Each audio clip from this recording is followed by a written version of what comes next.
Hi friends, आज हम बात करेंगे आदि मानव का जन्म कैसे हुआ। तो गाइस बने रहेगा ब्लॉग पर। आज हम आपको बताएंगे लाखों साल पहले अफ्रीका की धरती पर हमारा एक पूर्वज रहता था। वहाँ ना तो जंगल का राजा शेर था और न ही बिजली की रफ्तार वाला चीता। उसके पास नुकीले पंजे नहीं थे, न ही दुश्मनों को डराने वाला कोई विशाल शरीर। सच तो यह है कि वह कमजोर था, असुरक्षित था। वह खुद एक शिकार था और सुबह उसकी आंख शायद इसी सवाल के साथ खुलती, क्या मैं आज जिंदा बचूंगा। चारों तरफ सवाना के भूखे शिकारी थे और वह अक्सर उनका निवाला बन जाता था। कुदरत का नियम तो सीधा है, जो ताकतवर है वह जिएगा, जो कमजोर है वो खत्म हो जाएगा। उसकी कहानी तो कब की खत्म हो जानी चाहिए थी। तो फिर ऐसा क्या हुआ? उस सीधे सादे जीव के अंदर ऐसी कौन सी चिंगारी जली कि उसने न सिर्फ खुद को बचाया बल्कि आने वाले लाखों सालों में पूरी दुनिया पर राज किया। यह कहानी हमारे इतिहास के सबसे बड़े क्रांतिकारी की है। यह कहानी उस पहले कदम की है जिसने हमेशा के लिए दुनिया बदल दी। यह कहानी है अफ्रीका के उस पहले इंसान की जिसे हम कहते हैं होमो डायरेक्टेस, होमो इरेक्टस की कहानी समझने के लिए हमें वक्त में थोड़ा और पीछे चलना होगा। आज से करीब 40 लाख साल पहले तब की दुनिया आज के जैसी बिल्कुल नहीं थी। अफ्रीका घने हरे भरे जंगलों में ढका था। हमारे सबसे पुराने पूर्वजों में से एक ऑस्ट्रेलोपिथेकस इन्हीं पेड़ों पर रहते थे। उनकी जिंदगी काफी हद तक बंदरों जैसी थी। फल पत्ते खाना और शिकारियों से बचने के लिए डालियों में छुपे रहना। उनका दिमाग छोटा था और शरीर भी बानरों जैसे ही था। लेकिन फिर कुदरत ने पासा पलटा। जलवायु बदलने लगी, मौसम गर्म और सूखा होने लगा। अफ्रीका के जंगल सिकुड़ने लगे और उनकी जगह ले ली दूर दूर तक फैले घास के मैदानों, यानी सावना ने पेड़ों को सेफ्टी कवर अब छीन रहा था। अब जमीन पर उतरना मजबूरी थी। और यही हमारी कहानी में पहला बड़ा डिवेस्ट आया। ऑस्ट्रेलोपिथेकस ने कुछ ऐसा किया जो पहले किसी ने नहीं किया था। वह अपने दो पैरों पर सीधा खड़ा हो गया। यह कोई मामूली बात नहीं थी, यह एक क्रांति थी। सीधे खड़े होने का मतलब था कि आप वह ऊंची घास के पार भी देख सकता था, शिकारियों को दूर से आते देख सकता था और खाने की तलाश भी कर सकता था। लेकिन सबसे बड़ा फायदा यह हुआ कि उसके हाथ अब आजाद थे। अब यह चलते चलते चीजें उठा सकता था, अपने बच्चों को गोद में संभाल सकता था और सबसे जरूरी औजारों को इस्तेमाल कर सकता था। दो पैरों पर चलने की यही कला वह पहले ईंट थी जिस पर इंसानियत का पूरा महल खड़ा होने वाला था। वक्त गुजरा और करीब 28 लाख साल पहले हमारे ही जैसे होमो वंश की शुरुआत हुई। इसी वंश में एक नई प्रजाति आई, होमो हैबिलिस, यानी हाथों का कुशल इस्तेमाल करने वाला इंसान। जैसा नाम से ही जाहिर है, यह हमारा वह पूर्वज था जिसने पहली बार पत्थर के औजार बनाने शुरू किया। यह औजार बहुत सिंपल थे, बस एक पत्थर को दूसरे से तोड़कर एक धार बना लेना। लेकिन इतिहास के लिए यह एक मील का पत्थर था। इन औजारों से वह बड़े शिकार तो नहीं कर पाते थे, पर वह कम कर सकते थे जो पहले नामुमकिन था। जब कोई शेर या तेंदुआ अपना शिकार खाकर छोड़ जाता तो होमो हेबिलिस अपनी जान जोखिम में डालकर उस बचा खुचे मांस को खुरच लेते थे। वह इन पत्थरों से जानवरों की मोटी हड्डियों को तोड़कर उनके अंदर का सबसे पौष्टिक हिस्सा यानी बोन मोरो निकाल सकते थे। यह ऊर्जा और प्रोटीन का खजाना था जिसने उनके दिमाग के विकास में बड़ी मदद की। होमो हेबिलिस ने हमें सिखाया कि जिंदा रहने के लिए सिर्फ शरीर की ताकत नहीं बल्कि दिमाग और तकनीकी भी जरूरी है। वह अभी भी एक चतुर मुर्दाखोर थे, शिकारी ने ही, लेकिन उन्होंने उस चिंगारी को जला दिया था जिसे एक ज्वालामुखी बनाना बाकी था। उन्होंने मन तैयार कर दिया था एक नए, ज़्यादा स्मार्ट और ज़्यादा खतरनाक खिलाड़ी के लिए। करीब 9 लाख साल पहले पूर्व अफ्रीका के मैदानों में एक नई तरह के जीव ने कदम रखा था। तो यह होमो हेबिलिस का वही वंश, पर उसमें नहीं ज़्यादा एडवांस था। होमो इरेक्टस यानी सीधा चलने वाला मानव, और यह नाम उसके काम को पूरी तरह सही ठहराता था। जहां उसके पूर्वज थोड़ा झुककर चलते थे, वह होमो इरेक्टस का शरीर लगभग हमारी तरह सीधा और सादा हुआ था। वह पहला जीव था जिसकी शारीरिक बनावट काफी हद तक आधुनिक इंसानों जैसी थी। यह बदलाव सिर्फ देखने में नहीं था, उसकी काबिलियत में एक जबरदस्त उछाल था। उसका शरीर दौड़ने के लिए बना था, उसकी टांगों लंबी थी और शरीर पर बल भी कम हो गए थे, जिससे दौड़ने पर पसीने की जरिए शरीर ठंडा रह सके। वह एक मैराथन रन था जो गर्म दोपहर में भी अपने शिकार को मीलों तक दौड़कर थका सकता था। लेकिन सबसे बड़ा और क्रांतिकारी बदलाव उसके सिर के अंदर हुआ। होमो इरेक्टस का दिमाग अपने पूर्वज होमो हेबिलिस से लगभग 2 गुना बड़ा था। यह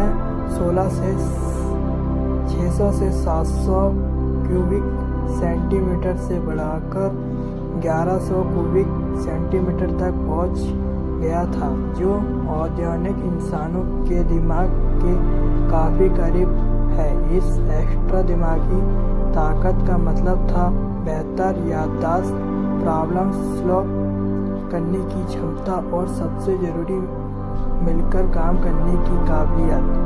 अब वह सिर्फ एक झंडू नहीं बल्कि एक ऑर्गेनाइज्ड टीम बनने की राह पर थे। इस नए खिलाड़ी का सबसे शानदार सबूत हमें केन्या की तुर्कान झील के पास मिला। 1984 में वैज्ञानिकों को एक लड़के का लगभग पूरा कंकाल मिला, जिसे आज तुर्कन वाय के नाम से जाना जाता है। यह कंकाल करीब 16 लाख साल पुराना है। तुर्कान वाय की हड्डी से पता चला कि उसकी उम्र 8 से 11 साल के बीच रही होगी और उस उम्र में भी उसका कद 5 फीट 3 इंच था। वैज्ञानिकों के अनुमान है कि बड़ा होकर वह लगभग 6 फीट का एक लंबा और मजबूत इंसान बनता। वे कोई आधा बंदर आधा इंसान नहीं था। वह हमारी तरह दिखने और चलने वाला धरती का पहला सही मायने में आधुनिक मानव जैसा शरीर रखने वाला जीव था। यह उसका चेहरा अभी भी हमसे अलग था। वो मोटी और उभरी हुई थी, जावड़ा भारी था और होठे नहीं थे, लेकिन उसकी आँख में एक नई चमक थी, एक नई समझदारी की झलक। यह वो जीव था जो अब सिर्फ हालत का गुलाम बनकर नहीं रहने वाला था। यह वह जीव था जो अब माहौल को अपनी ज़रूरत के हिस्से से बदलने वाला था। अफ्रीका की धरती ने एक ऐसे क्रांतिकारी को जन्म दिया था जो न सिर्फ अफ्रीका बल्कि पूरी दुनिया का नक्शा बदलने वाला था। होमो हैबिलिस के साधारण पत्थर के औजार कम चलाए थे, लेकिन होमो इरेक्टस के बड़े और स्मार्ट दिमाग को कुछ बेहतर चाहिए था। उसे एक मल्टी पर्पस टूल की ज़रूरत थी और इसी ज़रूरत ने जन्म दिया मानव इतिहास के सबसे कामयाब और सबसे लंबे समय तक चले औजार को, एसुलियन हेड एक्स, यानी हाथ की कुल्हाड़ी। यह सिर्फ तोड़ा हुआ पत्थर नहीं था, यह एक डिजाइन था, एक आइडिया था जिसे पत्थर पर पुकारा गया था। होमो इरेक्टस चामक पत्थर या कार्डिजाइट जैसे सही पत्थरों को चुनते थे, फिर वह बड़ी कुशलता से उस पर चोट करके टुकड़े निकालते थे, जब तक कि पत्थर एक खास आकार में न आ जाए, एक आंसू की बूंद जैसा, जिसका एक सिरा नुकीली और दूसरा सिरा गोल, ताकि पकड़ने में आसानी हो। इसके दोनों तरफ धार होती थी जो इसे काटने और छीलने के लिए परफेक्ट बनती थी। एक हेड एक्स बनाने एक बहुत बड़ी दिमागी छलांग थी। इसके लिए प्लानिंग की ज़रूरत थी।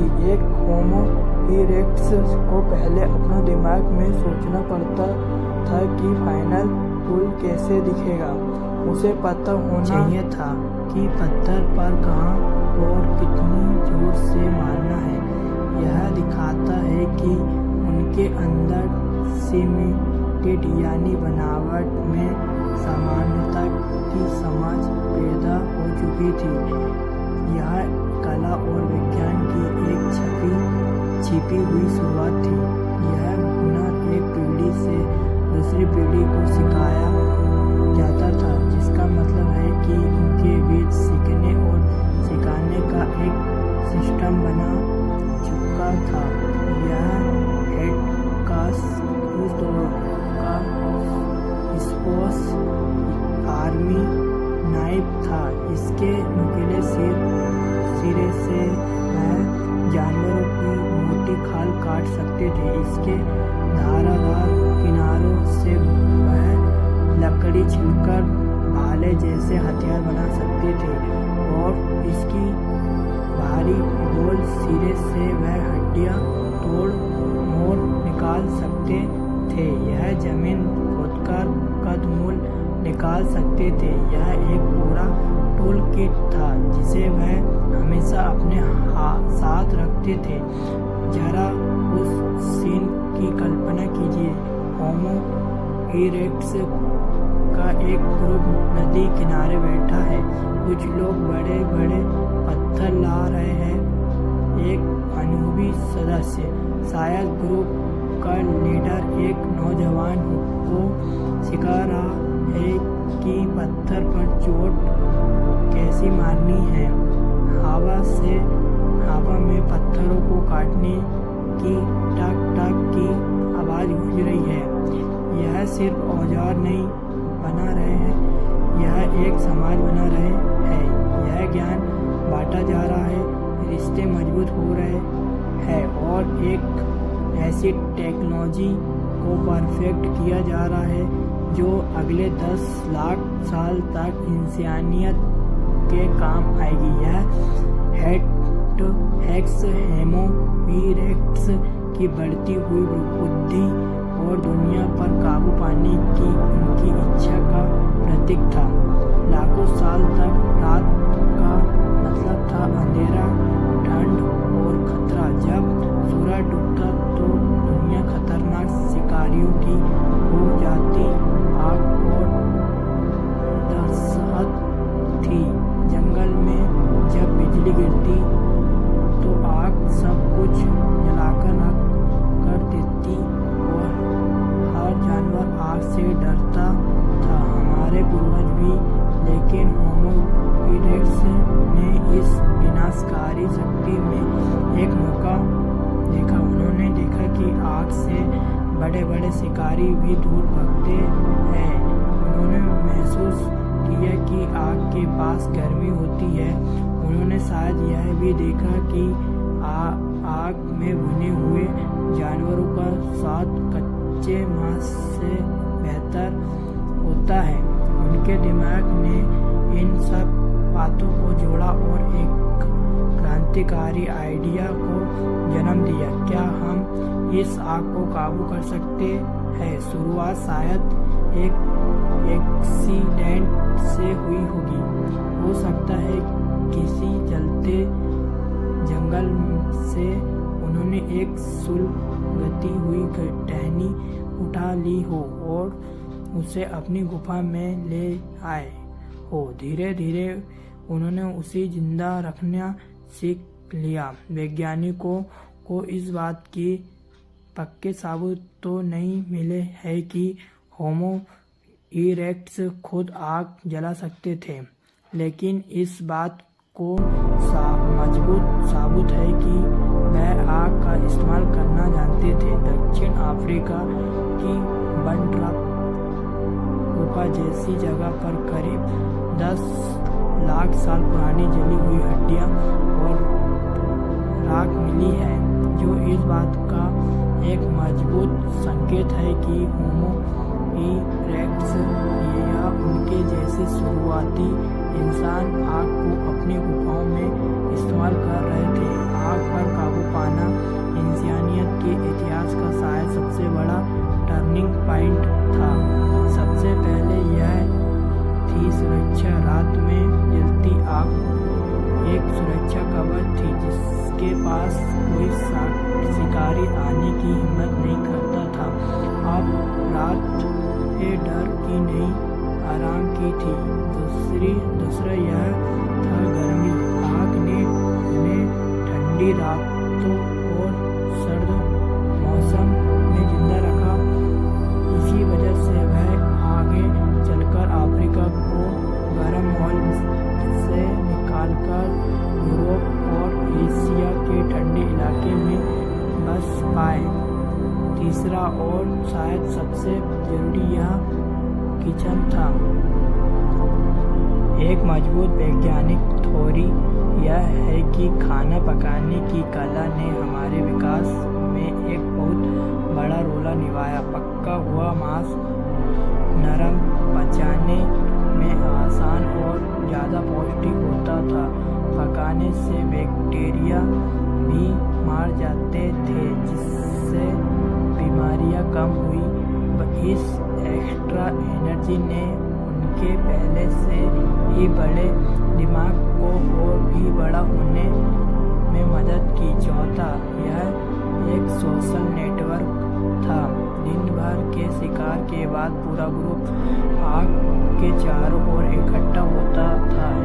वह खाना बांटते थे, बातें करते थे और एक दूसरे से जोड़ते थे। आग ने समाज को मजबूत बनाया। होमो इरेक्टस ने आग को बनाया नहीं, आग हमेशा से थी, लेकिन उन्होंने आग के डर पर काबू पाया और उसे अपना सबसे बड़ा दोस्त बना लिया। वह अब अंधेरे से डरने वाले जीव नहीं थे, बल्कि अंधेरे में रोशनी जलाने वाले इंसान थे। अपने नए औजारों और आग की ताकत के साथ होमो इरेक्टस अब फूड चेन में ऊपर चढ़ने के लिए तैयार थे। वह अब सिर्फ दूसरे जानवरों को छोड़े हुए टुकड़े पर गुजारा नहीं कर रहे थे, वह अब खुद शिकारी बन रहे थे और उनका तरीका एकदम अनोखा था। उनकी सबसे बड़ी ताकत थी उनका शरीर, जो लंबी दूरी तक ढूंढने के लिए बना था। वैज्ञानिकों का मानना है कि उन्होंने शायद एक खास शिकार तकनीक में महारत हासिल की थी, जिसे पर्सिस्टेंस हिटिंग या धीरज का शिकार कहते हैं। जरा सोचिए, भरी दोपहर की गर्मी में हिरन जैसा कोई जानवर तेजी से भागता है, लेकिन उसकी बॉडी जल्दी गर्म हो जाती है। वह होमो इरेक्टस का काम बालों वाला शरीर पसीने के जरिए ठंडा रहता था। वह एक स्थिर रफ्तार से बिना रुके घंटे तक जानवरों का पीछा करते थे। आखिरकार जानवर गर्मी और थकावट से बेदम होकर गिर जाता और शिकारी आसानी से उसे अपने काबू में कर लेते। यह ताकत का नहीं, बल्कि दिमाग और सहन शक्ति का खेल था, लेकिन वह अकेले काम नहीं करते थे। उनका बड़ा दिमाग उन्हें एक टीम के तौर पर शिकार करने की इजाज़त देता था। वह प्लान बनाते, भूमिकाएं बांटते और बड़े जानवरों को घेर कर यह किसी गड्ढे की तरफ धकेल कर फंसाते थे। शिकार और मांस से मिलने वाले हाई क्वालिटी प्रोटीन ने उनके दिमाग को और भी ताकत दी। यह सिर्फ उनके खाने की आदत में बदलाव नहीं था, यह उनकी पहचान में बदलाव था। वे अब संभावना में डर कर छिपने वाले जीव नहीं थे, वह एक टॉप शिकारी बन चुके थे। उन्होंने सीखा था कि दिमाग, सहयोग और तकनीकी के दम पर किसी भी चुनौतियों का सामना किया जा सकता है। मुर्दाखोर से शिकारी बनाने का यह सफ़र उनके बढ़ते आत्मविश्वास का प्रतीक था और इसी आत्मविश्वास ने उनके अंदर एक नई बेचैनी को जन्म दिया। दुनिया देखने की, उसे जानने की। लाखों साल तक हमारे पूर्वजों का घर सिर्फ अफ्रीका था, लेकिन होमो इरेक्टस के खून में कुछ अलग था। उसके लंबे और सिर्फ शिकार का पीछा करने के लिए नहीं, बल्कि लंबी यात्राएं करने के लिए बने थे। और करीब 18 लाख साल पहले होमो इरेक्टस ने वह किया जो पहले किसी ने नहीं किया था। उसने अफ्रीका की सरहदें को पार कर दिया। यह मानव इतिहास का पहला बड़ा माइग्रेशन था। उन्होंने ऐसा क्यों किया? शायद बदलती जलवायु, भोजन की कमी या बढ़ती आबादी की वजह से उन्होंने नए घर खोजने पड़े। शायद यह सिर्फ उनकी इंसानी जिज्ञासा थी। उस पहाड़ के पीछे क्या कारण जो भी हो, उन्होंने एक अविश्वसनीय सफ़र शुरू किया। छोटे छोटे ग्रुप्स में वह मध्य पूर्व से होते हुए आगे बढ़े।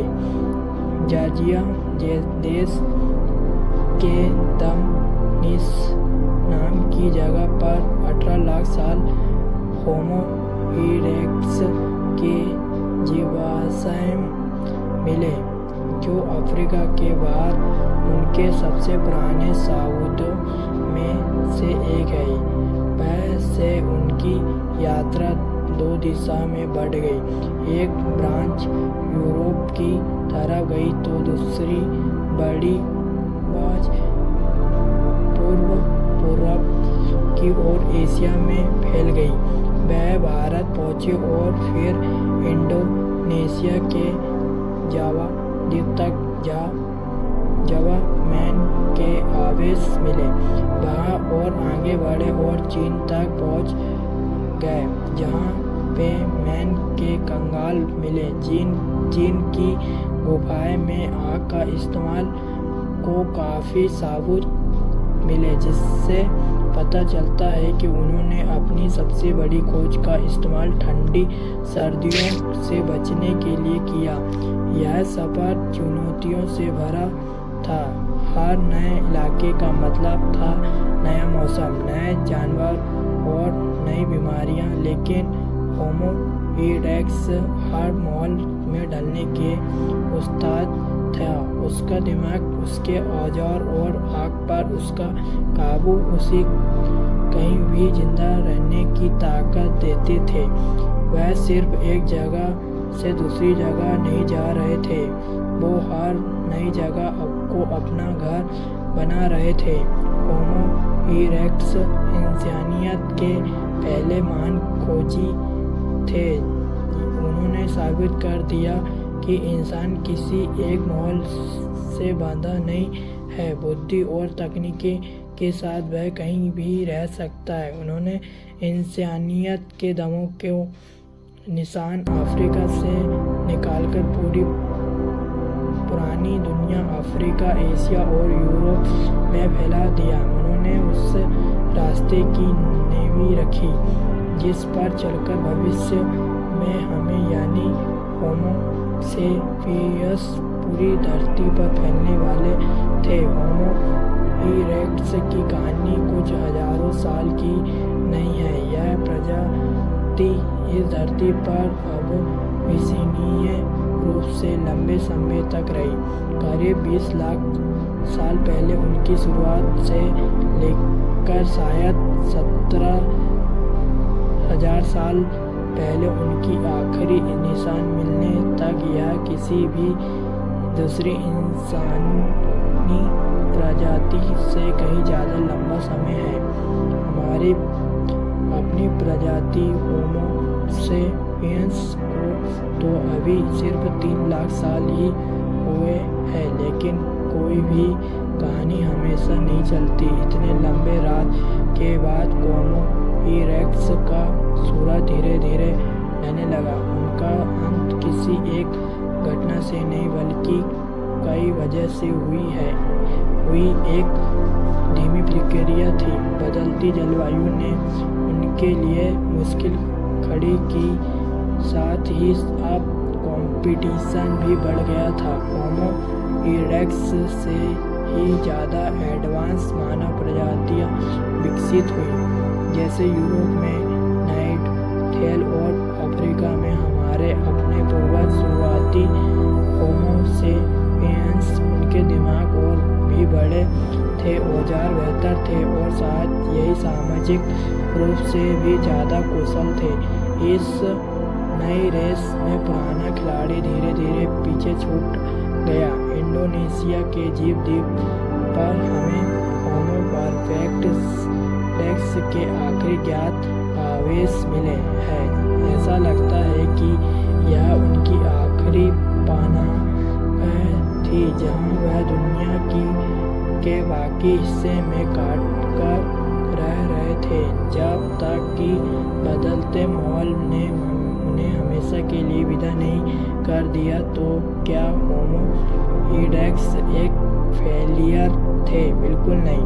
वह विकास की सीढ़ी का सबसे जरूरी पायदान थे, जिसके बिना हम कभी ऊपर चढ़ ही नहीं सकते थे। वह एक पुल थे जिसने हमारे आदमी पूर्वजों को हम जैसे आधुनिक इंसान से जोड़ा। उनकी विरासत आज भी हमारे अंदर जिंदा है। जब हम किसी ठंडी रात में आग के पास बैठते हैं तो हमें होमो इरेक्टस की उसी खोज को महसूस करते हैं। जब हम कोई टूल इस्तेमाल करते हैं तो हम उसी पहले एड एक्स के गुण सुनते हैं। जब हम किसी नई जगह घूमने का सपना देखते हैं तो हमारे अंदर वही जिज्ञासा बोल रही होती है जो हमें होमो इरेक्टस को अफ्रीका से बाहर ले गई थी। मिलकर काम करने की हमारी आदत, एक समाज में रहने की हमारी ज़रूरत और पक्का हुआ खाना खाने की हमारी आदत, यह सब उन्होंने की देन है। वह पहले क्रांतिकारी थे, पहले खोज करता थे, पहले सच्चे इंसान। उनकी कहानी खत्म होने की कहानी नहीं है बल्कि एक अमर विरासत की कहानी है। एक तरह से वह मरे नहीं, वह हम में विकसित हो गए।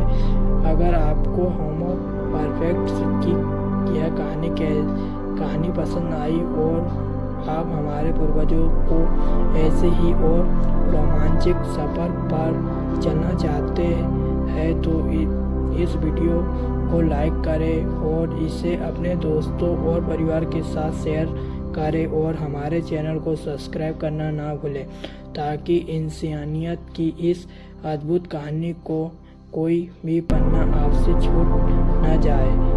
तो यह थी कहानी होमो इरेक्टस की। अफ्रीका के एक कमजोर जीव से लेकर दुनिया के पहले महान खोजी बनाने तक का उनका सफ़र इंसानी हिम्मत और जुगाड़ का एक जीता जगता साबुत है। उन्होंने हमें दिखाया कि असली ताकत जिस्म में नहीं दिमाग में होती है। उन्होंने हमें सिखाया कि साथ मिलकर हम किसी भी मुश्किल को पार कर सकते हैं। उनकी कहानी हमें याद दिलाती है कि हम कौन हैं और हम कहां से आए हैं।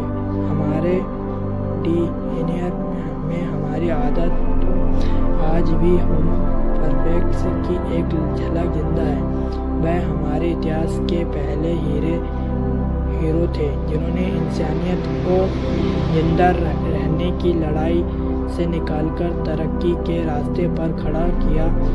उनका सफ़र लाखों साल पहले खत्म हो गया होगा लेकिन उनकी जालियाई मसाल आज भी हमारे हाथों में है जो हमें भविष्य के अनजाने रास्ते पर आगे बढ़ने की हिम्मत दे रहा है। दोस्तों, इस वीडियो के पीछे सिर्फ एक कहानी नहीं बल्कि घंटों की रिसर्च, सैकड़े पन्ने का अध्ययन, वैज्ञानिक तथ्य की जांच और यह कोशिश छुपी है कि आपको इंसानियत की कहानी वैसे ही दिखाई जाए जैसी वह सच में थी। ऐसे हर वीडियो बनाने में सिर्फ समय नहीं लगता बल्कि पूरा मन, धैर्य और ईमानदारी लगती है ताकि कोई भी बात अधूरी, गलत या हल्की न लगे। आज के दौर में तेज कंटेंट बनाना आसान है लेकिन यह रिसर्च आधारित और सम्मानजनक कंटेंट बनाना बहुत मुश्किल है और यह हम करने की कोशिश करते हैं आपके लिए, हमारे अतीत के लिए और आने वाली पीढ़ियों के लिए। अगर आपको लगता है कि ऐसी कहानियाँ ज़रूरी है, अगर आप चाहते हैं कि इंसानियत का यह सफ़र यूं ही आगे बढ़ता रहे तो आपका एक छोटा सा सपोर्ट हमारे लिए बहुत बड़ी ताकत बन जाता है। इस वीडियो को लाइक करना, इसे शेयर करना और चैनल को सब्सक्राइब करना यह सिर्फ बटन दबाना नहीं है, यह एक संदेश है कि आप ऐसी कहानियों के साथ खड़े हैं। आपका हर सपोर्ट हमें यह हौसला देता है कि हम और गहराई में जाए और ज़्यादा सच खोजे और इंसानियत की इस अनकही कहानी को एक अध्याय करके आपके सामने लाते रहे। हम वादा करते हैं हम सनसनी नहीं बचेंगे, हम अधूरा सच नहीं दिखाएंगे, हम सिर्फ वही कहानी सुनाएंगे जो समय, विज्ञान और इंसानियत ने खुद लिखी है। इस सफ़र में हमारे साथ चलने के लिए धन्यवाद। क्योंकि आप सपोर्ट करते हैं तो सिर्फ एक चैनल नहीं बढ़ता, ज्ञान जिंदा रहता है। तो गाइस ये थी कुछ जानकारी। अगर आपको ये वीडियो पसंद आया होगा तो लाइक कीजिए, कमेंट कीजिए और शेयर कर दीजिए। तो गाइस अगर आपको ये वीडियो अच्छा लगा हो तो लाइक कीजिए, कमेंट कीजिए और शेयर कर दीजिए। तो गाइस मिलते हैं नेक्स्ट वीडियो पर।